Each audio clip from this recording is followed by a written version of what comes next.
Hello and welcome to the Bearded Tits podcast. I'm your host Jack Perks, and this week we're doing something a little bit different. I'm going to be releasing a different podcast each day leading up to October the 24th, which is the World Fish Migration Day. Now this is a one-day global celebration to create awareness on the importance of free-flowing rivers and migratory fish.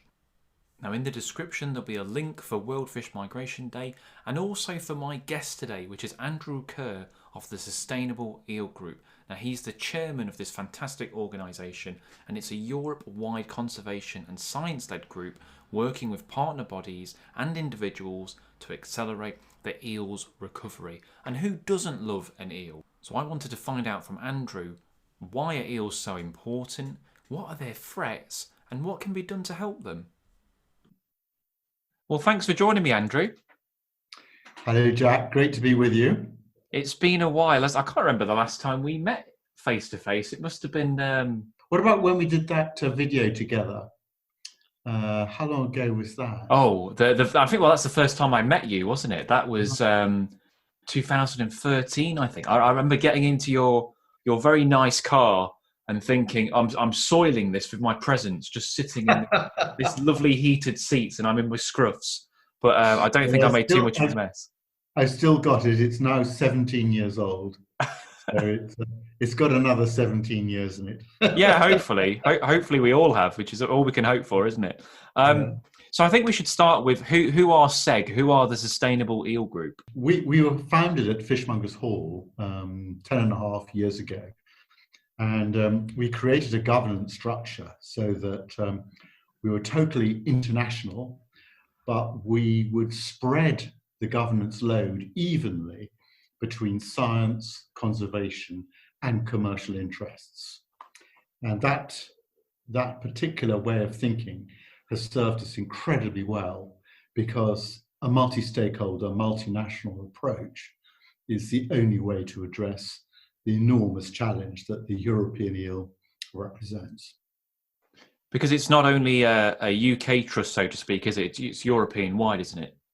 Yes, I mean, we have our original company registered in London, but we also have an ASBL registered in Brussels. These are both not-for-profit organisations working to very definite and defined objectives.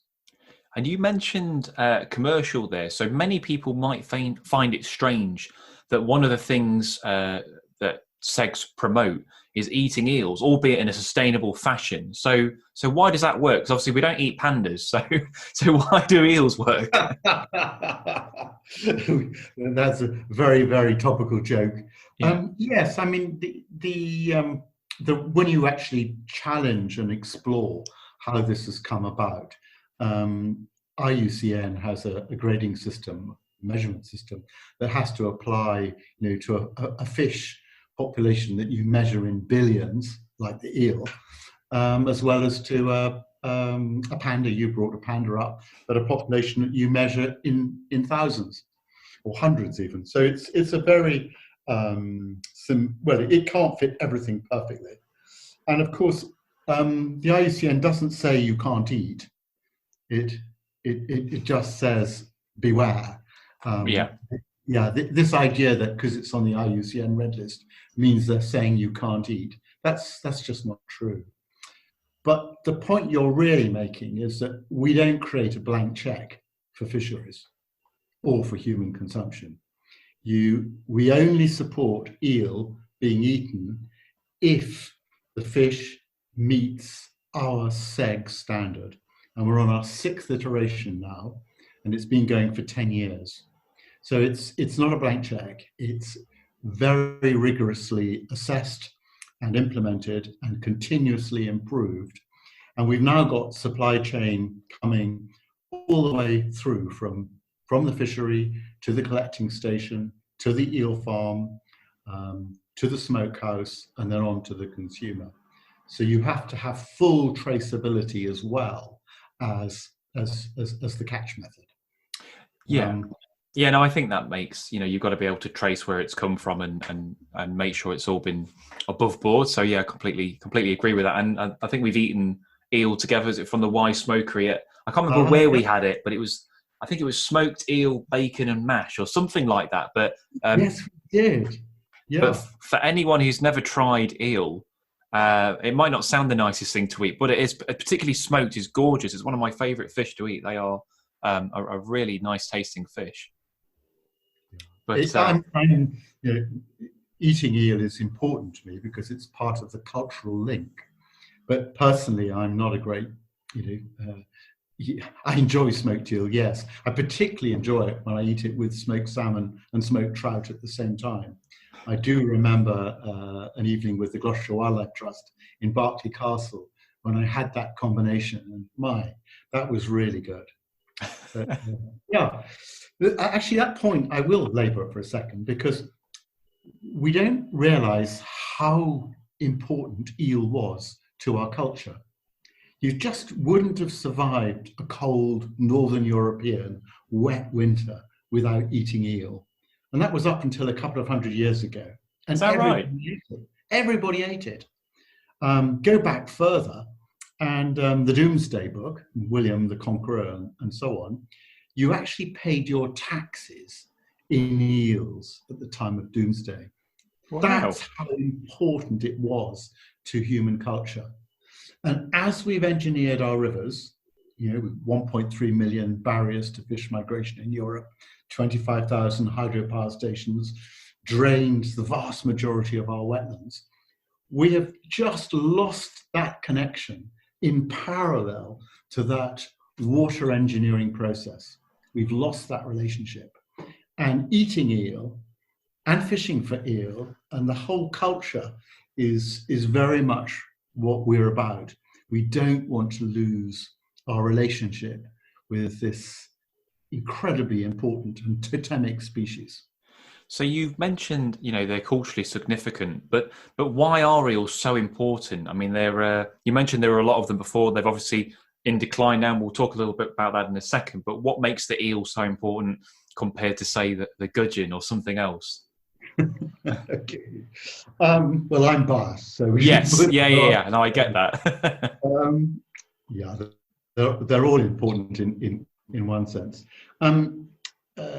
Obviously, the leader for science in eel inside SEG is Willem Dekker, and Willem is one of the great authorities, if not the greatest authority, on eel in Europe, on European eel. Now, he regularly refers to the idea that a couple of 100 years ago, eel was 50% by weight of all freshwater fish in Europe. Wow.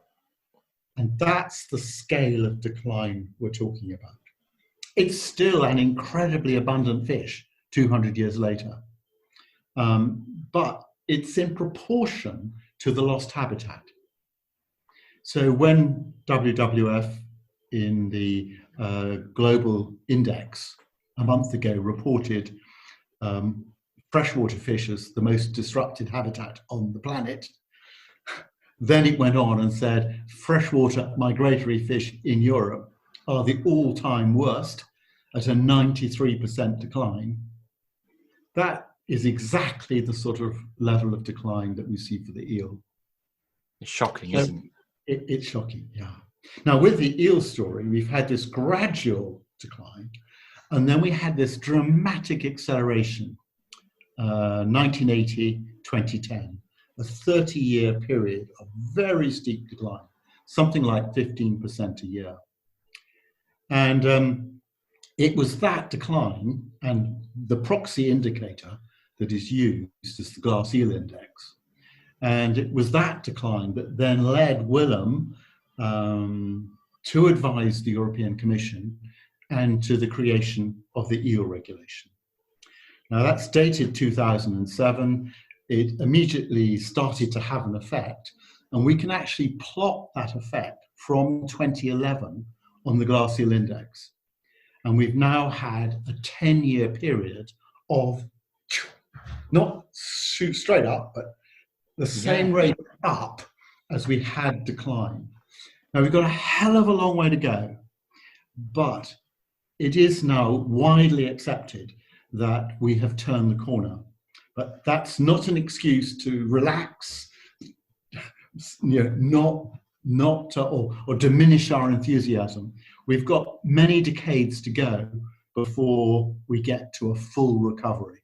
We are recovering, but it's many decades to a full recovery. So I remember you saying that this year has been particularly good. There was some incredible sights on the Severn, for example, weren't there? Yeah, yeah. You need to look at there are two indexes for glass eel. There's the all series, so that's the total value, and then there's the North Sea index. Now, the North Sea index only represents a couple of percent of the fish, but they're at the northern edge of the range, so it's a useful check measure. But the real measure is the volume, the big volume, the whole 100% volume. And that's what I'm talking about as continuing to rise. And there are 40 odd measurement points across Europe. And they do vary from year to year. The oceanic currents do conspire to put more fish in one year in one great river than another. And we know that going back to the huge catches in France and Spain of 20, 30, 40 years ago, when you're talking of 2,000 tons being caught. 2,000 tons, that's 6 billion. That's a lot of eels. Quite incredible. Yeah.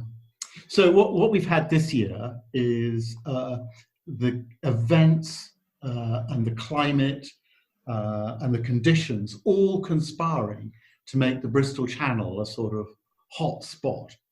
So we had warm water and plenty of it. That's what really pulls them in, just at the right time. Very big tides, and we had a couple of tides, and enormous numbers were filmed. And anyone who's not seen the footage, go to the SEG website, and you can find it, and you'll see the volume and the scale. It's just unimaginable. Something like 100 million, 75 to 100 million must have been in the Bristol Channel in a 2 or 3 week period.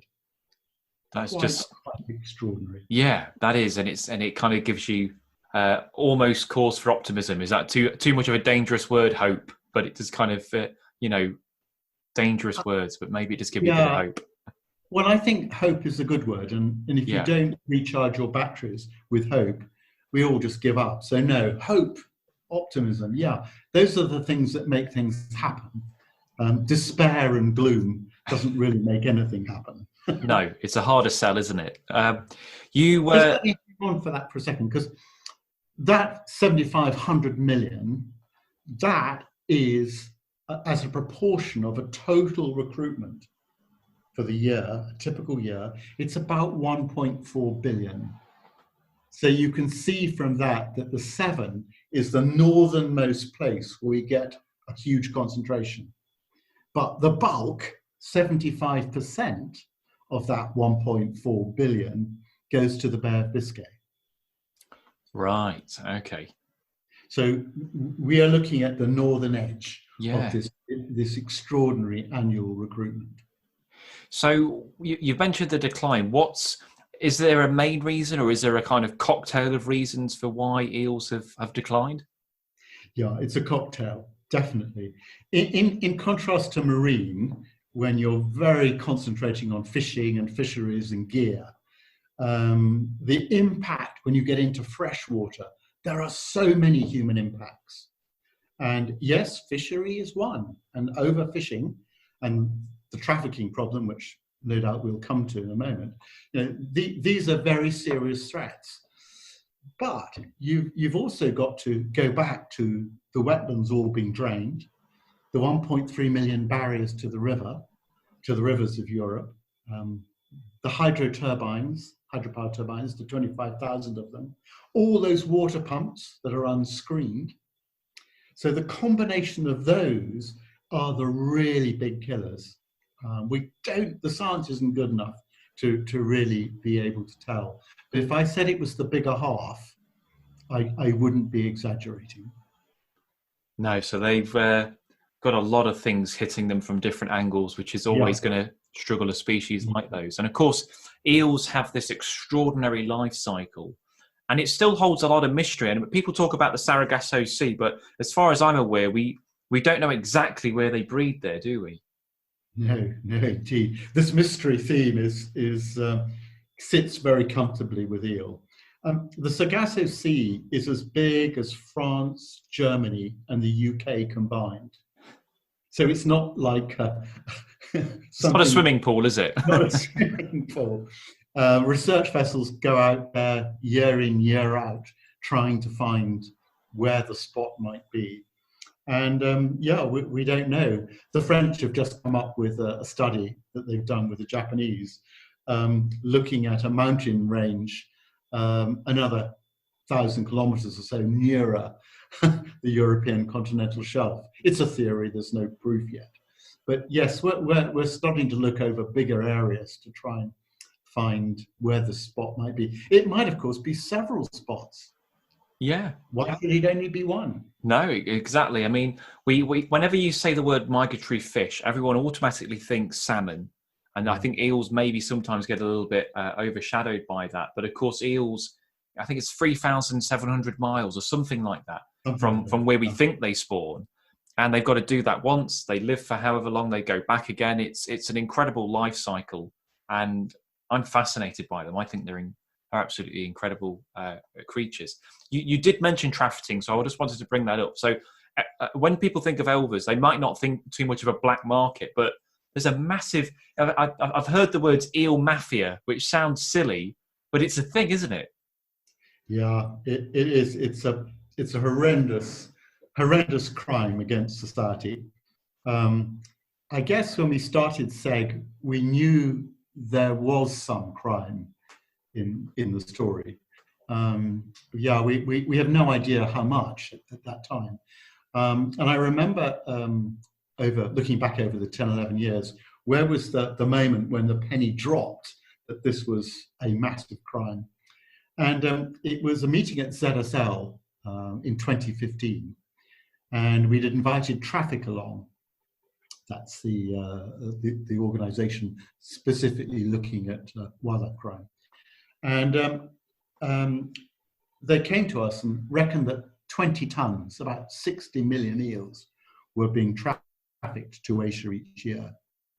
And at that meeting, we also had the European commercial sector there. And they thought 20 tons was tiny. Traffic thought 20 tons was tiny. And then the commercial sector said, do you realize that's bigger than the entire amount we put into the eel farms? And literally, the penny dropped. Yeah. That the scale of trafficking was greater than the scale of legal trade for commercial use and eating. And then since then, more and more inquiries. And we built up this picture. We've been out to Hong Kong, to China, we've been to the Philippines, we've been to Japan. Huge investigations have gone on. We've even had to send people undercover into Beijing to look at the one place where the records are. And bit by bit, the jigsaw puzzle developed. And then at the major conference held by Europol, Soprona, the Spanish wildlife crime in Madrid in 2018, then the words came out. 100 tons annually was being illegally sent to Asia. That's 300 to 350 million glass eels. So as a percentage of the 1.4 billion that arrived, it was roughly 20-25% of the entire annual arrival was illegally trafficked to Asia. That's when, bonkers. That's when, the world woke up to this idea that perhaps this was the greatest wildlife crime of a living creature on the planet. And I guess it's hard to quantify it, but how much are they kind of worth? Like, what's the value? Are they quite a valuable species, I take it? Yes, absolutely. It changes year to year. Yeah. People are taking money all the way through the supply chain.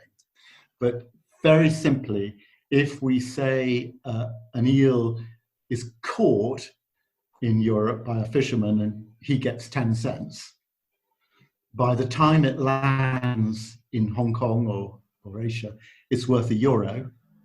And then by the time it's been grown on over a year or so in one of the 900 farms behind Hong Kong in China, it's worth 10 euros. So 10 cents to 10 euros is the incredible multiple that makes it so valuable. Wow, that is crazy, isn't it, when you think about that? And what I'll end on is we'll try and shine some light at the end of the tunnel. But what is being done to help European eels then? Because there are things we can do, aren't there? Okay, I'll come back to the other things, but as we just started on trafficking, yeah, okay. The latest news, and you can find it on our SEG website, but for the last 3-4 years, something like 100 arrests have been made. The first people have gone to prison for up to 3 years. The gangs have been severely broken up and disrupted. The control agencies running the show, particularly in France and Spain, have really acted. And we've started to see reports in the Asian press in Japan suggesting that in 2020, only 5 tons, 15 million or so, got through. Our own opinion is that's too optimistic. Yeah, we're sure more than that got through, but it must be something like 15 or 20% of what it was. So a massive program has happened. It's had a huge effect. And yeah, there are more people going to prison. Their court cases are all coming up, and we'll be publishing them as we hear. But you'd be a foolish person to traffic now. You really would be a fool. Imagine that, being sent to prison. What are you in for? I'm in for murder. What about you? Oh, I traffic some eels. It's not good, is it? You link it to your question of hope and what can you do for eel. I mean, across Europe, thanks to the regulation, huge sums of money are being spent. Now, the great thing about the eel regulation is that it encourages a country, it forces a country, if they're inside the EU, to have an eel management plan. And then you write that plan, and then you implement the bits that you think is going to make the greatest difference in your country. Now, some countries have done a great deal more than other countries, of course, but it is incredible that they've all signed up and action is taking. For UK people, the actions vary from something like Scotland, which just stops all eel fishing, but doesn't do a lot to enable their migration, to the EA-led programs in England and Wales, where hundreds of barriers have either been screened or bypassed. Huge numbers of eel passes have gone in. We've had incredible programs for eel and other fish. Perhaps the biggest single program of all is the River Severn under the heading of shad, but 5 great big fish passes have gone in on the main abstractions between Gloucester, Worcester and on. And the first one of those opened 2 weeks ago, and the next 4 open in the coming 12, 18 months or so. And this will enable many more of the 100 million glass eels that arrive up the Bristol Channel to actually get up river and into the headwaters, which is what we're trying to encourage. So yeah, unblocking migration pathways, but huge sums of money. Yeah, the water companies off what current 4-year plan, I think it's £80 million being spent. So that's the water companies. And then you add and add and add and add. And then we've been doing this now since the eel regulation came in. And we've spent hundreds of millions of pounds. So for that good work to be undermined by traffickers who then make a ridiculous profit, they are stealing from society. Society has said, we want the eel protected, we want the culture and traditions maintained. We're spending good money to do this, and it's all happening. So But keep your feet on the ground. It took a long time for the eel population to collapse, and you're not going to see it rebuilt in a year, even in a decade. It's a multi-decadal approach. And for SEG, we've got to bring everyone forward together, keep the urgency, keep the focus, and not get distracted by minor things like don't eat eel. That's almost childish. Stop trafficking, yes, but the human relationship with eel has to be protected and enhanced, and we need to reconnect to them. They're vital. They're wonderful. Well, I think on that note, I might just bring the podcast to a close. But no, I couldn't agree with you more. They are phenomenal creatures, and it's interesting as well. They're amazing in their own right, and I always champion fish in their own right.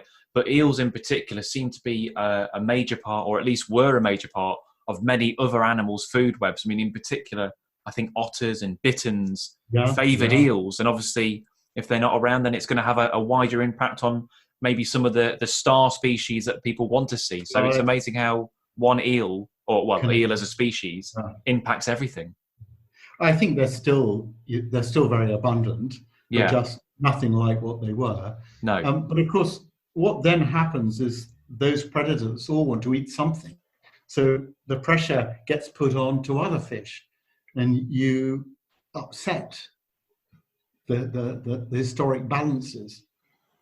And how those historic balances are upset, well, I'm not enough of an ecologist to really know, but I can quickly relate to the idea of food chains being disrupted.